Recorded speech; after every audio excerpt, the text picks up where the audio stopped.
নামাজ ধরি, নামাজ 5 ওয়াক্ত নামাজ মুক্তির সনদ।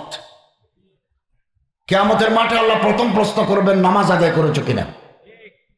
এক সাহাবী এসে আল্লাহ রাসূলকে বলেন, ইয়া রাসূলুল্লাহ আইয়ুল আমাল আহাব্বু ইলাল্লাহ, কোন আমল আল্লাহর কাছে দাম প্রিয় বেশি। قال রাসূলুল্লাহ সাল্লাল্লাহু আলাইহি ওয়াসাল্লাম আসসালাতু আলা ওয়াক্তিহা আসসালাতু লি ওয়াক্তিহা, ওয়াক্ত মতো নামাজ আল্লাহর কাছে বেশি দাম। কিয়ামতের আলামত, মসজিদ, সুন্দর মসজিদ তৈরি হবে, মুসল্লি থাকবে না।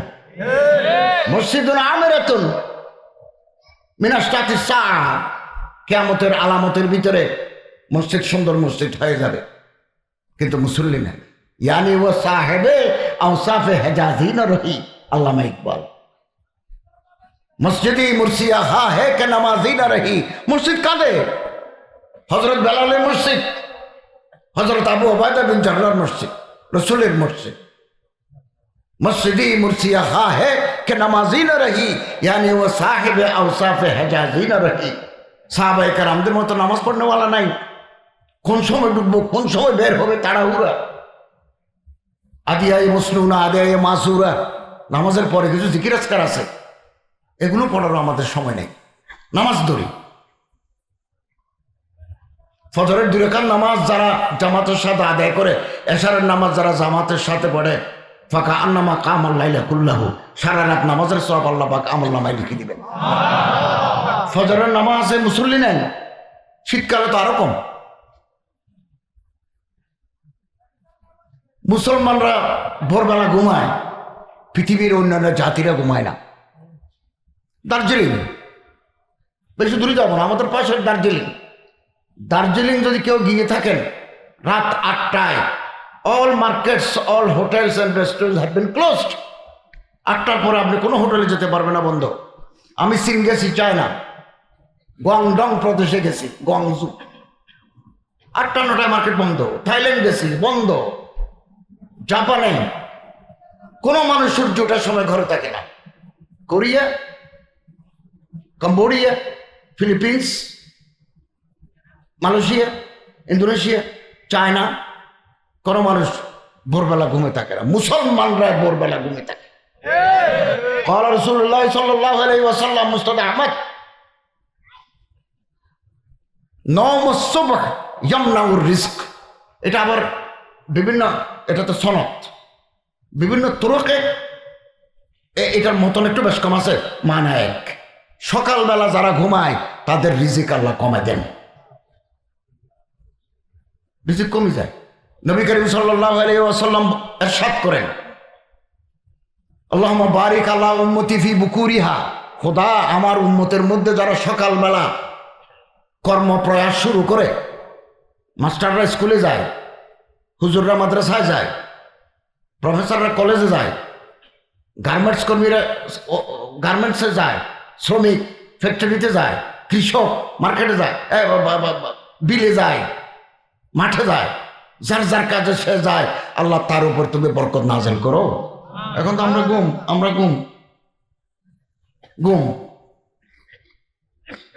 আল্লাহ তাআলা আমাদের ফজরের নামাজ পড়ার তৌফিক দান করুন, আমিন।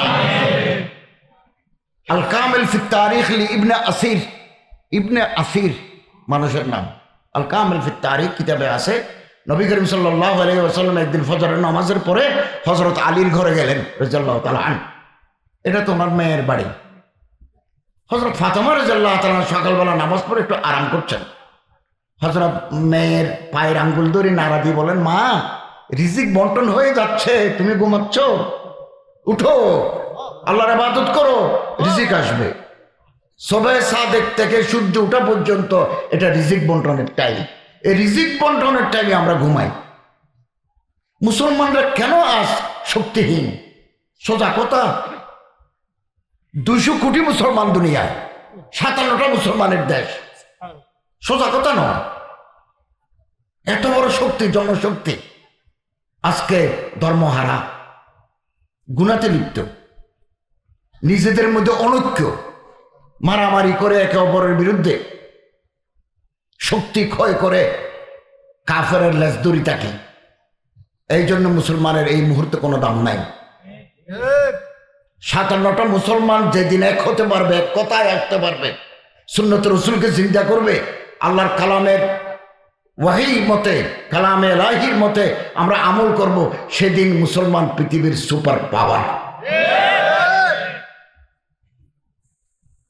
এই যে ভারতের একজন নেত্রী নবী করিম সাল্লাল্লাহু আলাইহি ওয়াসাল্লামের এবং হযরত আয়েশা নিয়ে আপত্তিকর কথা বললো টেলিভিশনে।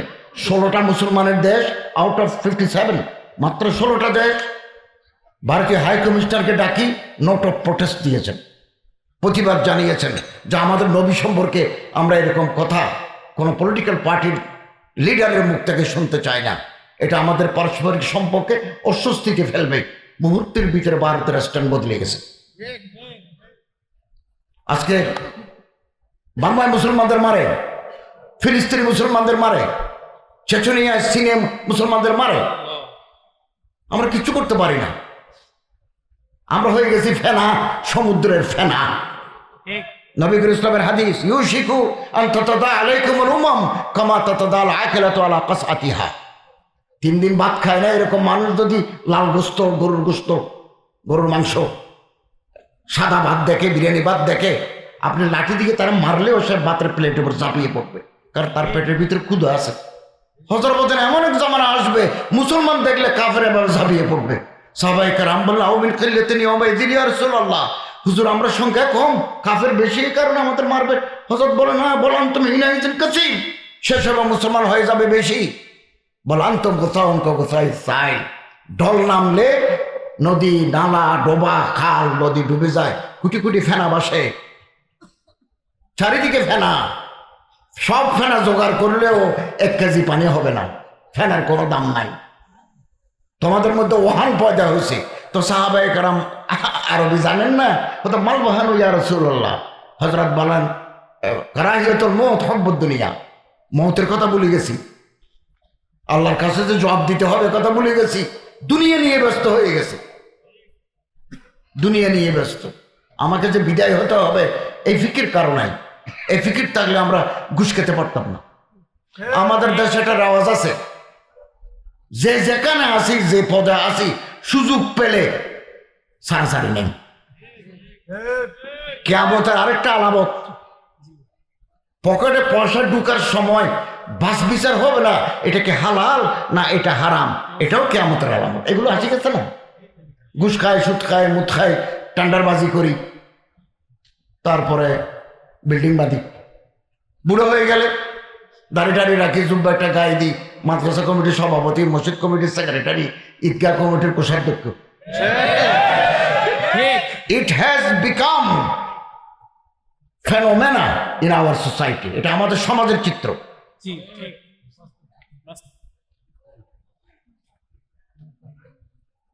চিন্তা করে দেখেন, একটা চাকরি করে 5 তলা বিল্ডিং করা, হাউ ক্যান ইট পসিবল? এটা সম্ভব? হারাম টাকা। বাংলাদেশের হাইকোর্ট গত কয়েকদিন আগে দুর্নীতি দমন কমিশনকে অর্ডার দিছে যে 542-এর মতো বাড়ি আছে আরব আমিরাত, দুবাই, আবুধাবিতে, বাংলাদেশের ওখানে ঘর বানাইছে। এরা কারা বানাইলো ঘর? খাদের এত বেশি টাকা, যারা বাংলাদেশে ঘর থাকার পরেও দুবাই, আবুধাবি, শারজাতে ঘর বানায়, তারা কারা? আমরা অপেক্ষা করছি সে লিস্টটি বের করা হোক। আল্লাহর কাছেও জবাব দিতে হবে, গভর্নমেন্টের কাছেও জবাব দিতে হবে। কারাই ঘর বাঁধলো? কানাডায় আছে বেগমপাড়া, এই বেগমপাড়াতে লিস্টি আছে না, লিস্টি দুনিয়াতে না আসলেও লিস্টি হাসরের মাঠে আসবে। একথা যেন আমরা ভুলে না যাই, এখনো যেন ভুলে না যায়, আরো দিন আছে,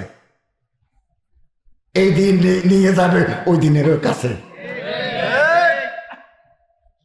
ফজরের যে 2 রাকাত নামাজ, আমরা যে 5 ওয়াক্ত নামাজ আদায় করি, এই নামাজগুলো 5 জন জলিলুল কদর পয়গম্বরের চোখের পানির নামাজ।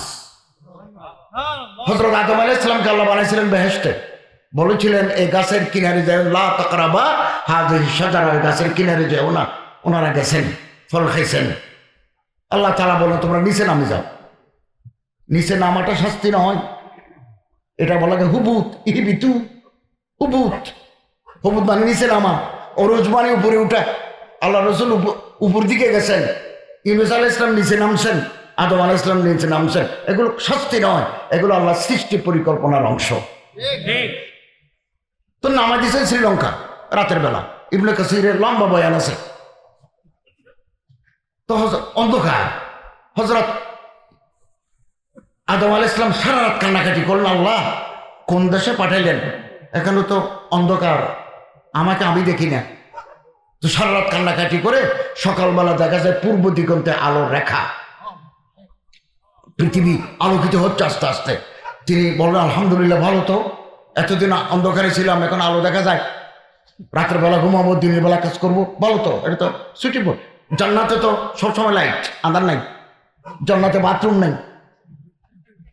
ইবনে রজব হাম্বলি, আবু নুআইম ইসফাহানি, ওনাদের কিতাবে আছে জান্নাতে আল্লাহ তাআলা আমাদেরকে যে হুর গেলমান দিবেন, সুন্দরী রমণী দিবেন, এগুলোর মুখের ভিতরে গন্ধ নাই, পেটের ভিতরে ময়লা নাই, হাজ না ফাঁস নাই, সুগন্ধি সুগন্ধি চারিদিকে। এগুলো শেষ রাতে উঠে যারা নামাজ আদায়, আল্লাহ তাদেরকে দান করবেন। তো হযরত আদম আলাইহিস সালাম, আল্লাহ শুকরিয়া আদায় করি, সূর্য উঠার আগে 2 রাকাত নামাজ পড়ছেন জমিনে, এটাই ফজরের নামাজ। এবং আল্লাহর কাছে এটা বেশি পছন্দ, আল্লাহ এটা আসমানে রাখি দিয়েছেন আরশে আজিমে। আমাদের নবী করিম সাল্লাল্লাহু আলাইহি ওয়াসাল্লাম যখন মেরাজে গেছেন আল্লাহর সাথে দেখা করার জন্য, সুবহানাল্লাযী আসরা বিআবদিহি লাইলা মিনাল মাসজিদিল হারাম ইলাল মাসজিদিল আকসা আল্লাযী বারাকনা হাওলাহু লিনুরিহি মিন আয়াতিনা, তাফসীরে আছে। যখন ওখানে গেলেন, আল্লাহ ওনারে এই ফজরের নামাজটা উপহার দিয়েছেন, যোহর দিয়েছেন, মাগরিব দিয়েছেন, এশা দিয়েছেন। হযরত ইব্রাহিম আলাইহিস সালাম আল্লাহ রাসূল, পয়গম্বররা মাসুম, পয়গম্বরদের দোষ নাই, নিষ্পাপ। তবে মাঝে মধ্যে ইনসান হিসেবে না মুনাসিব, খেলাফে আদব, খুব খেয়াল করবেন শব্দ চয়ন।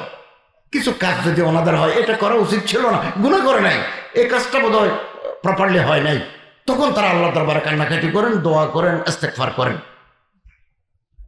এগুলো আল্লাহ তাআলা মাফ করে দেন। হযরত ইব্রাহিম আলাইহিস সালামের যৌবনকালে ওনার ছেলে হয় নাই, সন্তান হয় নাই, উনি আল্লাহর কাছে দোয়া করছেন, আল্লাহ তাআলা দোয়া কবুল করেছেন, তখন তিনি বৃদ্ধ। ফাবাশশারনাহু বিগুলামিন হালিম, জিবরাইল আলাইহিস সালাম এসে বললেন ফাবাশশারনাহু বিগুলামিন হালিম, আল্লাহ আপনাকে সমঝদার, সবর করনে वाला সন্তান দিবেন। তাফসীরে লেখা আছে হযরত ইব্রাহিম আলাইহিস সালাম বললেন আমার তো বয়স নাই, আমার বউ তো বুড়ি বৃদ্ধা। বলল দেনওয়ালা দিতে চাইলে বয়স কোনো ফ্যাক্টর নয়। আপনি বউর সাথে ঘুমান, এটা ছাড়া বাচ্চা হবে কি করে? বাচ্চা হওয়ার একটা সিস্টেম আছে, প্রসিডিউর আছে। আপনি বউর সাথে ঘুমান, বুড়া হইলেও ঘুমান, আল্লাহ বৃদ্ধ বয়সে সন্তান দিচ্ছেন। এক সন্তান ইসমাইল আলাইহিস সালাম, আরেক বউয়ের সন্তান ইসহাক আলাইহিস সালাম। বনি ইসরায়েলের সমস্ত নবী ইসহাক আলাইহিস সালামের নসলে, আর ইসমাইল আলাইহিস সালামের বংশধারায় আমাদের নবী হযরত মুহাম্মদ সাল্লাল্লাহু আলাইহি ওয়াসাল্লাম। ইসমাইল আলাইহিস সালাম যখন একটু বড় হলেন, আল্লাহ স্বপ্নে দেখালেন যে আপনি আপনার ছেলেকে কোরবান দেন আমার নামে, for the satisfaction of me. পয়গম্বরদের স্বপ্ন ওহী, ওহী এটা পালন, আমাদের স্বপ্ন মুবাশশিরাত, সুসংবাদ দেন আল্লাহ। আর রয়া সাদাকা মিনাল্লাহি তাআলা, বুখারী। ভালো স্বপ্ন আল্লাহ দেখান, খারাপ স্বপ্ন শয়তানি দেখান, এটা মুবাশশিরাত। কিন্তু পয়গম্বরের স্বপ্ন আল্লাহর অর্ডার। তো তিনি ছেলেকে ডাকি বলেন, বাবা আমি গত রাতে স্বপ্ন দেখলাম, ইন্নী আযবাহুকা, তোমারে আমি জবাই করে দিচ্ছি, তো তোমার কি মত? হযরত ইসমাঈল আলাইহিস সালাম বললেন, বাবা আপনি স্বপ্ন দেখছেন, আল্লাহর অর্ডার, আপনি আমারে জবাই করে দেন, আমার কোনো আপত্তি নেই। আগামী দিনের নবী আল্লাহ তাআলা তৈরি করতেছেন এভাবে। আখলাক যার নাই, চরিত্র যার নাই, তার কোনো দাম নাই। যে লুচ্ছা টাইপের লোক, লুজ ক্যারেক্টারের লোক, তার দাম আল্লাহর কাছেও নাই, বান্দার কাছেও নাই। নেককার যারা বান্দা, চরিত্রবান যারা বান্দা, পরের হক যারা খায় না, হারাম যারা গ্রহণ করে না, তাদের দিনের বেলা নামাজের রোজার সওয়াব, রাতের বেলা নফল নামাজের সওয়াব আমল নামায় প্রতিদিন লেখা হয়ে যায়। ইন্নাল মুমিন লা ইউদরিকু বিল খুলুকিল হাসান দারাজাতা কামিল লাইলি ওয়া সাইমিন নাহার, হাদিস। ক্যারেক্টার ভালো করতে পারলে সওয়াব অটোমেটিক জমা হয়ে যাবে, অটোমেটিক। হযরত ইব্রাহিম আলাইহিস সালাম ছেলেকে নিয়ে জবাই করতে যাচ্ছেন, তো ছেলে বলতেছে, বাবা আপনি ছুরিটা ভালোভাবে ধার দেন, আমার টাইট করে বাঁধবেন হাত পা, আমার জামাটা খুলি আমার মাকে দিবেন, এবং জবাই করার সময় আপনি আমার চেহারার দিকে চাইবেন না, চেহারার দিকে চাইলে ছুরি হাত থেকে পড়ে যেতে পারে। আমি ছেলে, আপনি বাবা, শক্কতে পেদেবি গালেব হয়ে গেলে আপনি আল্লাহর হুকুম অমান্য হয়ে যাবে। তোকে নিয়ে যাওয়ার সময় 3 জায়গায় শয়তান বাধা দিছে, বলছে একটা স্বপ্নের কথা ধরি, নিজের ছেলেকে আপনি জবাই করে দিবেন। তো হযরত ইব্রাহিম আলাইহিস সালাম পাথর মারছেন 3 জায়গায়। এগুলো হজে গেলে আমরা যে রমিয়ে জমারাত করি, এটা ইব্রাহিম আলাইহিস সালামের সুন্নত পালন করি। তারপরে ছেলেকে জবাই করে দিচ্ছেন।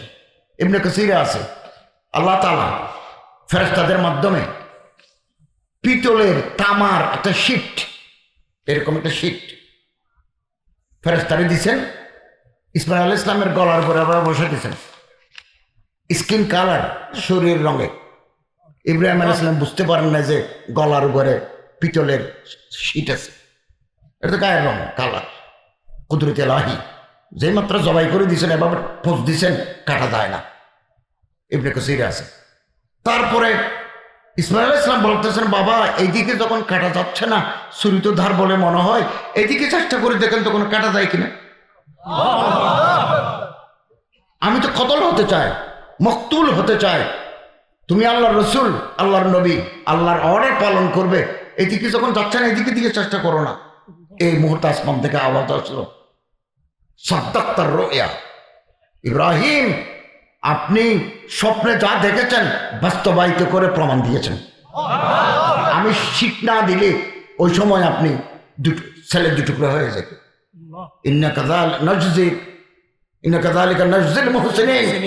আমি এহসান করনেওয়ালা, আমার প্রতি যারা আমার কথা মানি চলে, হুকুম করে, তাদেরকে আমি বদলা দিয়ে থাকি।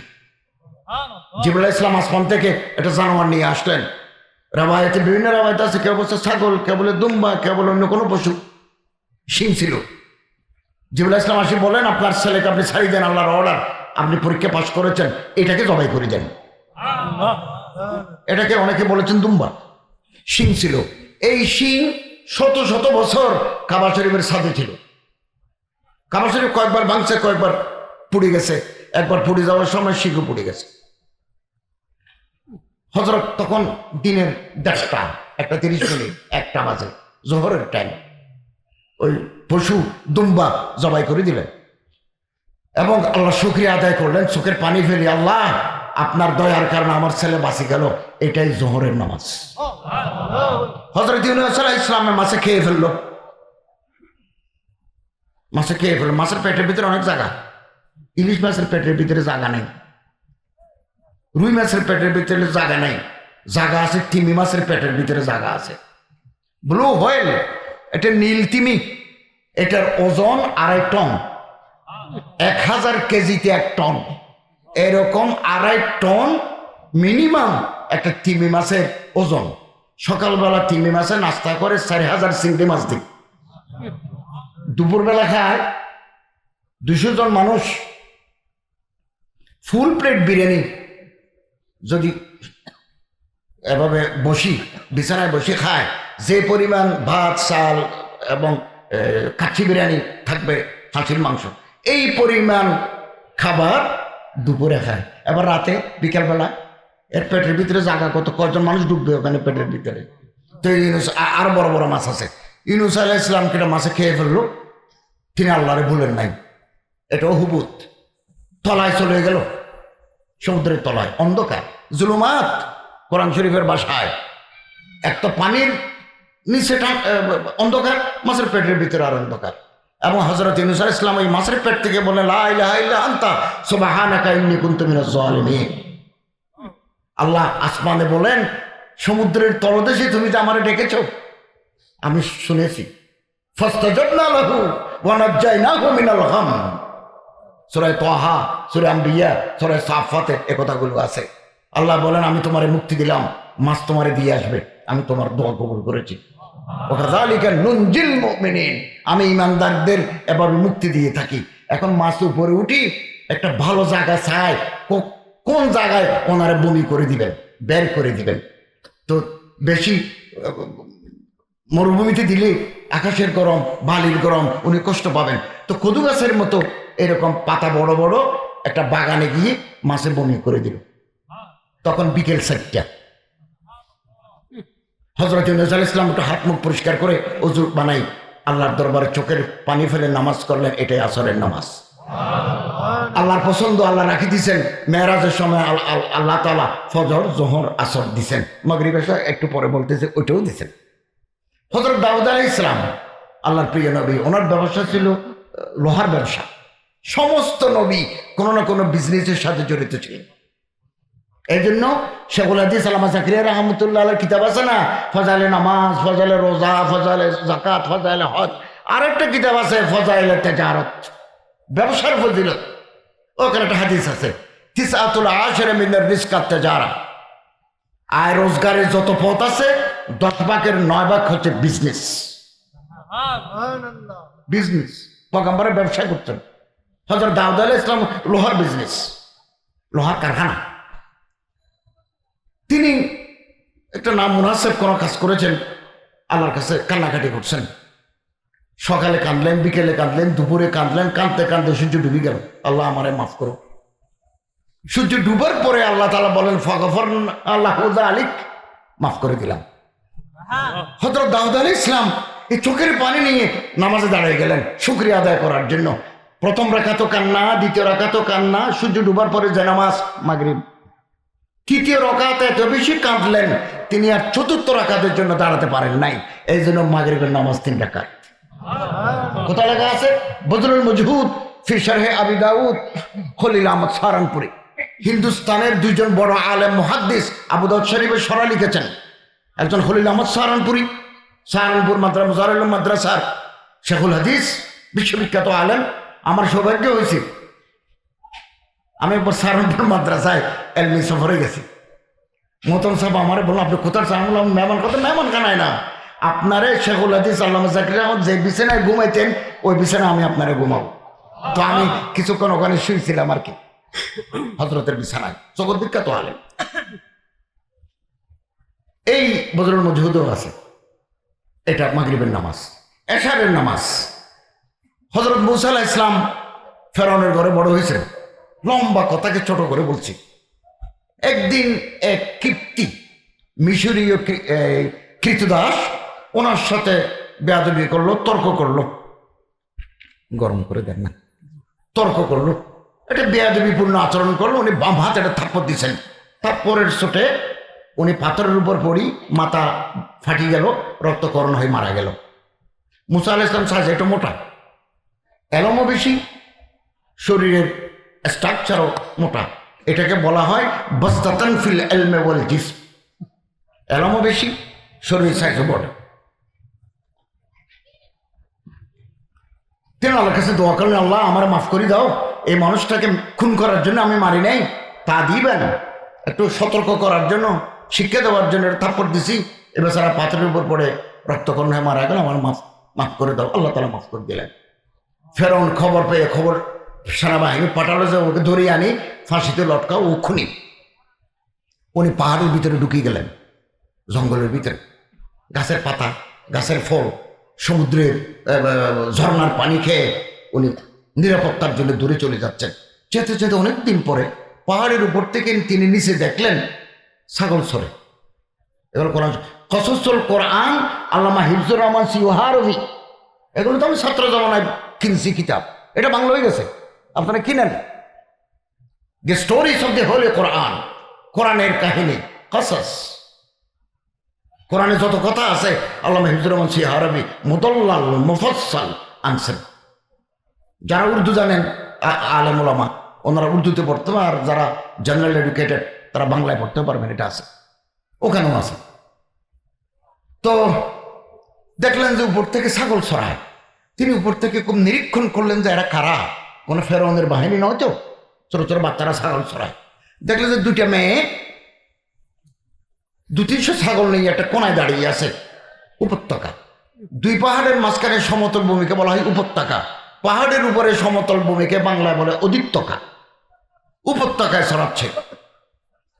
তো তিনি নামছেন, নেমে গিয়ে মেয়েদেরকে বললেন, তোমরা কারা? বিয়ের উপযুক্ত মেয়ে, পাহাড়ের ভিতরে ছাগল চড়াও, তোমাদের কি বাই নেই? কোরআন শরীফ বলবো আমাদের বাই নেই।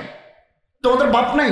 বাপ আছে, আবু না শেখুন কবির, আমাদের বাপ বুড়া, ছাগল চড়াবার বয়স নেই, এই জন্য আমরা চড়াই।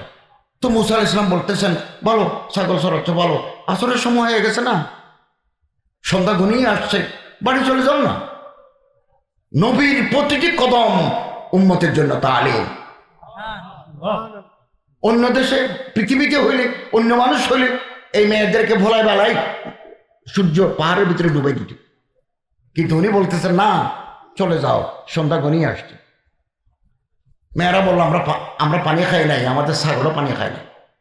হযরত মুসা আলাইহিস সালাম বললেন, তো সবাই খেয়ে ফেলতেছে, কুয়া থেকে পানি তুলি, শত শত ছাগল পানি খাচ্ছে, রাখাল বালক খাচ্ছে, তোমরা বসে থাকলে তো পারবে না। তখন মেয়েরা বললো, এরা দুষ্ট, রাখাল বালকরা দুষ্ট, তারা উপরের পানি খায়, পরিষ্কার পরিচ্ছন্ন পানি খায়, আমাদের তো তলার পানি রাখে, তারা চলে গেলে এগুলো সাকিটাকি আমরা খাই। মুসা আলাইহিস সালাম বলেন, সব জায়গাতে জালেম দেখা যায়, মিশরেও জালেম, পাহাড়ের ভিতরেও জালেম আছে, আসো তো, আমি জালেমের জুলুম শেষ করার জন্য দুনিয়াতে আল্লাহ তাআলা আমাকে পাঠিয়েছেন, আসো।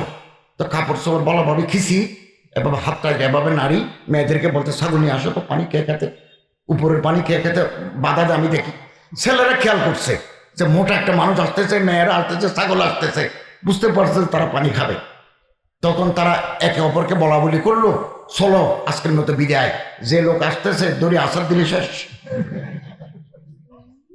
বাম হাতে তারপর দিলে মানুষ মরে যায়, ডান হাতে দিলে তো ছক্কা, স্টেডিয়াম পার হয়ে যাবে, এটা তারা জানে না।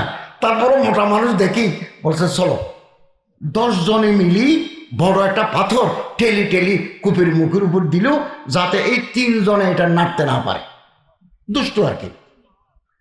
হযরত মুসা আলাইহিস সালাম মেয়েদেরকে নিয়ে কূপের, ছেলেরা পালিয়ে গেছে, কূপের কিনারে যায়, যখন বাম হাতে ধাক্কা দিল, 13 হাত দূরে গিয়ে পড়ছে।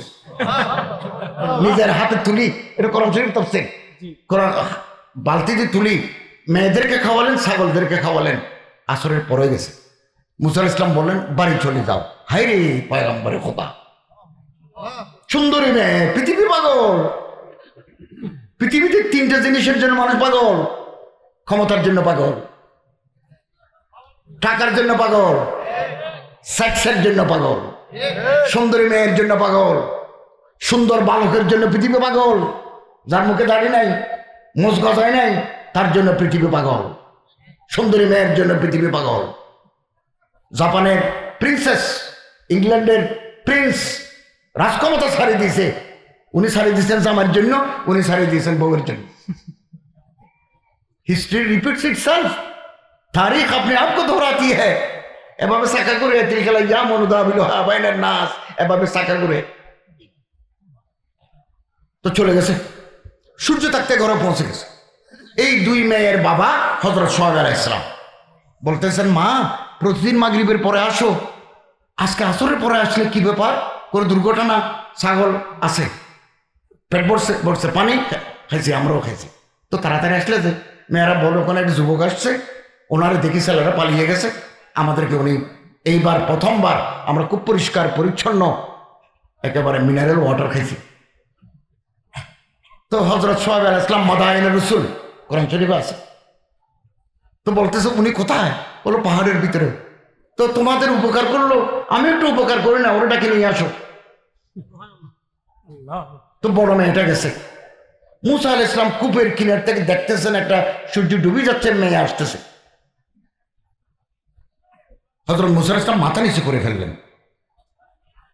নবী, হাদিয়ে মিল্লাত, হাদিয়ে উম্মত, মাথা নিচু করে, হুযু মিন আবসারিহিম ওয়া ইয়াহফাযু ফুরুজাহুম, মাথা নিচু করে ফেললেন। মেয়ে আসে বলে, মুসাফির, আমার বাবা আপনারা ডাকছেন, দাওয়াত দিচ্ছেন, চলুন আমাদের বাড়ি চলুন। তখন মুসা আলাইহিস সালাম বললেন, তোমার বাবা আমারে কেন ডাকে? মেয়ে বলল, আপনি আমাদের উপকার করছেন, এই জন্য আমার বাবাও আপনার একটু উপকার করতে চান। হাল জাযাউল ইহসান ইল্লাল ইহসান। মুসা আলাইহিস সালাম একটু চিন্তা করলেন, আমার মধ্যে যাওয়া দরকার, আমার তো থাকার জায়গা নাই, খাওয়ার জায়গা নাই, জঙ্গলে জঙ্গলে ঘুরি, ডাকতেছে, দেখি না কি হয়, তো যাবো। মেয়ে বললেন চলুন। এই বলে মেয়েটা হাঁটতে শুরু করেছে। মুসা আলাইহিস সালাম ডাক দিয়ে বলেন থামো, ইমশি খালফি, তুমি আমার পিছনে হাঁটবে। ওয়ান আতিলি আত-তরিক ইয়ামিনান ইয়াসারা, রুহুল মানি আল্লামা আলুসি বাগদাদি হানাফি। আসহ তাফসীর রাওয়ায়াতান দারায়াতান, রাওয়ায়াত বি দারায়াত বি, সহি তরির কিতাব রুহুল মানি। এই রুহুল মানি আছে ইমশি খালফি, তুমি আমার পিছনে হাঁটো, আমি সামনে হাঁটবো। পিছন থেকে তুমি আমার বলবে ডানে যাও বামে যাও, না হলে আমি সোজা যাবো। মেয়েটা বলতেছে কেন মুসাফির, আমি আপনার সামনে হাঁটলে, আপনি আমার পিছনে পিছনে আসলে একেবারে আমার ঘরের বারান্দায় গিয়ে উঠবেন, ডানে যাও বামে যাও, এত কথা বলা দরকার কি? মুসা আলাইহিস সালাম বললেন ইন্নী রাজুলুন লা আনজুরু ইলা আকবারিন নিসা। দুবুর, দুবুর মানে এইটা যেটার উপর আপনারা বসছেন, যে জায়গার উপর আমি বসছি, কোমরের নিচের অংশের নাম দুবুর। বহু বছর আকবার, ইংরেজিতে বলা হয় বাটক, প্রমিত বাংলায় বলা হয় নিতম্ব, নিতম্ব, আর আমাদের লোকাল ভাষায় বলা হয় ফাসা, পাসা। হযরত মুসা আলাইহিস সালাম বলেন আমি পরের মেয়ের কোমর দেখা পছন্দ করি না। আরো বললেন সূর্য ডুবে গেছে, এখনো আলো আছে, ঠান্ডা ঠান্ডা বাতাস বেরিয়েছে, ওখানে যাইতে যাইতে আরো ঠান্ডা পড়বে, তোমার ঘরে যাইতে যাইতে ঠান্ডা বাতাসের ধাক্কায়, পিছন থেকে বাতাসে ধাক্কা দিলে তোমার শরীরে যে কাপড় আছে এটা ফতসিফা, এভাবে তোমার শরীরকে লেপটে ধরবে, মুত্তাসিফ করে দেবে। তাহলে তোমার পিঠের সাইজ, তোমার রানের সাইজ আমি দেখবো পিছন থেকে, আমি এটা পছন্দ করি না। বনি ইসরাইলি রাসূল, আল্লাহ এটা কোরআন শরীফে আমি উম্মতে মুহাম্মদকে তালিম দিয়েছেন। আমাদের তো চোখ খারাপ, আমরা তো মেয়ে লোকের জন্য পাগল, সুদের জন্য পাগল। তারপরে গেলেন, ডানে যাও বামে যাও করে ঘরে নিয়ে গেছেন। সারা পথে মুসা আলাইহিস সালাম একবারের জন্য মেয়েটির সাথে কথা বলেন নাই। আমরা পাইলি কি নাম, দুজনের মধ্যে তুমি বড় না তুমি ছোট, কোন ক্লাসে বড়, মোবাইল নাম্বার দাও। শয়তান যে, আমি তো শয়তান। ইন্না শয়তানা জাসিমুন আলা কলবে ইবনে আদম, আদম সন্তানদের কলিজার ভিতরে শয়তান বসা আছে।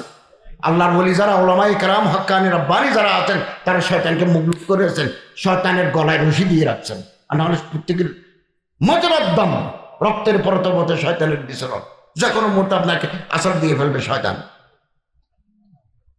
ঘরে নিয়ে গেছেন। বাবা মুসাফির আনছি। হযরত সোহাইব আলাইহিস সালাম বের হয়ে বলেন বাবা তোমার কি নাম, বাড়ি কোথায়? বলো আমার নাম মুসা, আমার বাড়ি মিশর, এ ঘটনা। উনি বললেন ঠিক আছে, তুমি ফ্রেশ হও, উজু কালাম বানাও, আমি তোমার খাবারের ব্যবস্থা করছি, ঘুমাও, এরপর তোমার সাথে কথা বলবো। এখান থেকে ওলামায়ে কেরামরা মাসালা বের করছেন, কোনো মেহমান আসলে প্রথমে একটু উজুর ব্যবস্থা করা, ওয়াশরুমের ব্যবস্থা করা, খাবারের ব্যবস্থা, রেস্টের ব্যবস্থা করা, তারপরে বাকি কাজ পরে, এটা সুন্নতে নববী। তারপরে ইতিমধ্যে বড় মেয়েটা বাবাকে বলতেছেন বাবা বহুদিন যাবত ছাগল চড়াবার জন্য লোক খুঁজতেছেন, আপনি পান নাই, এই মানুষটার তো দেখা যায় ঠিকানা নাই, এরা আপনি ছাগল চড়াবার জন্য চাকরি দেন। ফাইন্নাহু কফিয়ুন আমিনুন, এই মানুষটা শক্তিশালী বিশ্বাসী, কোরআন শরীফ শক্তিশালী বিশ্বাসী, চাকরি দেন। তো সোহাইব আলাইহিস সালাম বলতেছেন মা শক্তিশালী কি করে বুঝলে? ঘন্টা 2 ঘন্টার পরিচয়। বললো বাবা কূপের উপরে যে পাথরটা আছে এটা 10 জনে ঠেলি তুলে দিছে, ও যাই যখন বাম হাতে ধাক্কাছে 13 হাত দূরে গিয়ে পড়ছে, একজনের মধ্যে 13 জনের বল আছে, এই জন্য কফিয়ুন আমিনুন। কিভাবে বুঝলে? বললো যে উনি তো আমারে বলতেছেন না, আমি মেয়ে লোকের কোমর দেখি না, পিছনে যাও, পিছনে যা ডানে বামে বলো। সারা পথে উনি আমার হাত ধরতে পারতেন, কিন্তু আল্লাহ সাক্ষী থাকবেন, আল্লাহ দেখবেন। আগামী দিনের পয়গম্বর আল্লাহ তাআলা গড়ে তুলতেছেন। আসলে না আখতার তুকা, I have chosen you as the apostle of me, কোরআন শরীফে আছে না? ঘুম থেকে উঠার পরে হযরত সোহাইব আলাইহিস সালাম বলেন বাবা ঘুম কেমন হইল? খুব ভালো ঘুম। আচ্ছা বলো পাহাড়ে যে 2টা মেয়ে দেখছো এর মধ্যে যে কোনো একজনকে তুমি বিয়ে করো। মুসা আলাইহিস সালাম চিন্তা করলেন আমার তো ভাগ্য ভালো, থাকার জায়গা আছে, খাবার জায়গা, যখন গজামে বানাতে চায় তাহলে তো ফেরাউনের বিরুদ্ধে যুদ্ধ করতে পারবে।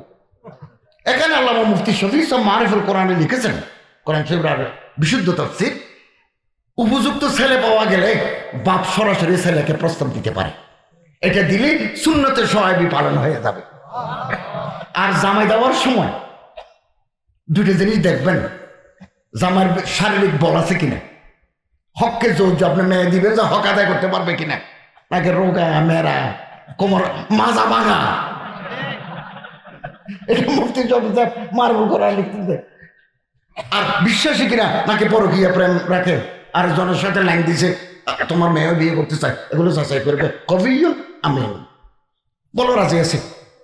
তো রাজি থাকলে মরানা কিভাবে দিবে? বিয়ে মরানা ছাড়া হয় না। ইজাব, কবুল, শাহেদান, মরানা, 4 জিনিসের নাম বিয়ে। আমরা তো বিয়ে করেছি, মরানা বাকি, কিছু আদায় করছি, কিছু বাকি, বাকির নাম ফাঁকি। এই ফাঁকি উসুল হবে কিয়ামতের মাঠে। কিন্তু আল্লাহর নবী হযরত শুআয়ব আলাইহিস সালাম বললেন, তোমার যেহেতু টাকা নাই, তুমি আমার ছাগল চড়াইবে, 8 বছর চড়াইতে হবে, আমি মাসিক বেতন ধার্য করবো, এগুলো আমার মেয়ের জন্য মরানা। 10 বছর পুরে দিতে পারলে ভালো, তবে 8 বছর কমপক্ষে। উনি 8 বছর ছাগল চড়াই দিছে, মাঝখানে 4 বছর চড়াই, বাচ্চা 2-1টা জন্ম দিই, একথা বলেন নাই, বাকিগুলো বাকি টাক আর 4 বছরের টাকাগুলো বাকিটা, এটা বলেন নাই। আমাদের আল্লাহ তাআলা ফকিরা এটা সুযোগ দিয়েছেন মুআজ্জাল, কিছু নগদ, কিছু বাকি। তো বাকিটা এমন বড় করেছে যে কিয়ামতের মাঠ পর্যন্ত বাকি, এগুলো দুনিয়া আদায় করার ওয়াজিবুল আদা। বউর মরানা, আমরা তো ভুলে গেছি মরানা কত, ছেলে মেয়ে সব নগদ, মরানা বাকি। 8 বছর ছাগল চড়ায় হযরত মুসা আলাইহিস সালাম বিবি নিয়ে চলে যাচ্ছেন। ওনার মনের ভিতরে 4টা ফিকির। 1, ওনার বিবি হামেলা, গর্ভবতী। 1, 2, হয়তো যদি বাচ্চা হয়ে যায় তাহলে এই বাচ্চা নিয়ে আমি, নমৌলুদ বাচ্চা, এটা নিয়ে আমি কি করি। 2, 3, ওনার ভাই হারুন আলাইহিস সালাম, হু আফসাহু মিন লিসানা হারুন আখি, হু আফসাহু মিন লিসানা, কোরআন শরীফে আছে। হারুন আলাইহিস সালাম কোথায় এখন? 4 নম্বর সফর তফিল, কোথায় মাদায়েন, কোথায় মিসর। 5 নম্বর ফেরাউনের বাহিনী। এই ফিকিরের ভিতরে তিনি বের হয়ে গেছেন দিনের বেলা। সূর্য যখন ডুবে গেল, বিবির প্রসব বেদনা, ডেলিভারি পেইন উঠছে। হযরত মুসা আলাইহিস সালাম বললেন, তুমি এটা গাছের গোড়ায় অপেক্ষা করো, আমি দেখি কোথাও কোনো আগুন পাওয়া যায় কিনা। কোরআন শরীফ। তো তিনি কিছু কাঠ নিয়ে, গাছ, ছোটখাটো গাছ নিয়ে আগুন আনতে গেছেন। দূরে দেখা যায় আগুন জ্বলে। প্রসব বেদনা, এখন যদি বাচ্চা হয়ে যায় তাহলে একটু গরম সেক দিলে একটা ব্যথা বেদনা কমবে। তো গাছে আগুন জ্বলে, আগা থেকে গোড়া ধাও ধাও করে আগুন জ্বলে। উনি যেই মাত্র লাকড়িটাকে নিয়ে আগুন আনতে গেলেন, আগুন লাভ মারিয়ে গাছে চলে আসছে। এ গাছ কাঁচা, গোড়া থেকে আগা পর্যন্ত কাঁচা, পাতা জ্বলে নাই, ঢাল জ্বলে নাই, কাণ্ড, এটাকে বলে কাণ্ড, কাণ্ড জ্বলে নাই। এই গাছে আসছে। আবার উনি এই গাছের গোড়ায় গেলেন, আগুন লাভ মারিয়ে গাছে চলে গেছে। তিনি বললেন, কি ব্যাপার, আগুন লাভ মারে কেন? এই মুহূর্তে আসমান থেকে আওয়াজ আসলো, লা তাখাফ ইন্নী আনা রাব্বুক ফাখলানা আলাইক, আমি খোদা, আমি তোমার পরওয়ারদিগার রব আল্লাহু। এগুলো আমার নূর দিছি, এগুলো তাজাল্লি দিছি। আনা আখতারতুকা, আমি তোমাকে পয়গম্বর হিসেবে বাছাই করেছি। ফাসতামি লিমা ইউহা, আমি ওহী নাযিল করব, তুমি ভালো করে শোনো। নবী বানিয়ে দিলেন। বাপের বাড়ি থেকে, শ্বশুর বাড়ি থেকে বাপের বাড়ি যাচ্ছেন, পথে আল্লাহ তাআলা নবী বানিয়ে দিলেন। তখন রাত 8টা বাজে, 8:30 বাজে। হযরত মুসা আলাইহিস সালাম শুকরিয়া জানায় 4 রাকাত নামাজ পড়লেন। এটাই এশারের নামাজ। এই 5 ওয়াক্ত নামাজ আল্লাহ তাআলার কাছে বেশি পছন্দিদা, অত্যন্ত প্রিয়। আমাদের নবী করিম সাল্লাল্লাহু আলাইহি ওয়াসাল্লাম যখন মেরাজ শরীফে গেছেন, আল্লাহ তাআলা উপহার দিয়েছেন এই 5 ওয়াক্ত নামাজ। প্রতিটি নামাজের পিছনে পয়গম্বরের চোখের পানি আছে। রাওয়ায়াত মুখতালিফ আছে, কেউ কেউ ইয়াকুব আলাইহিস সালামের কথাও বলছেন, এটাও আছে। আমি যেটা বলছি এটা মুস্তানাদ, এটা দেওবন্দি সিলসিলার ওলামায়ে কেরামরা লিখেছেন। হিন্দুস্তানের পালনপুরীর এলাকার ওলামায়ে কেরামরা আমার এই কথাগুলো ওনারা লিখেছেন। এটা এশারের নামাজ। আল্লাহ আমাদের 5 ওয়াক্ত নামাজ পড়ার তৌফিক দান করুন।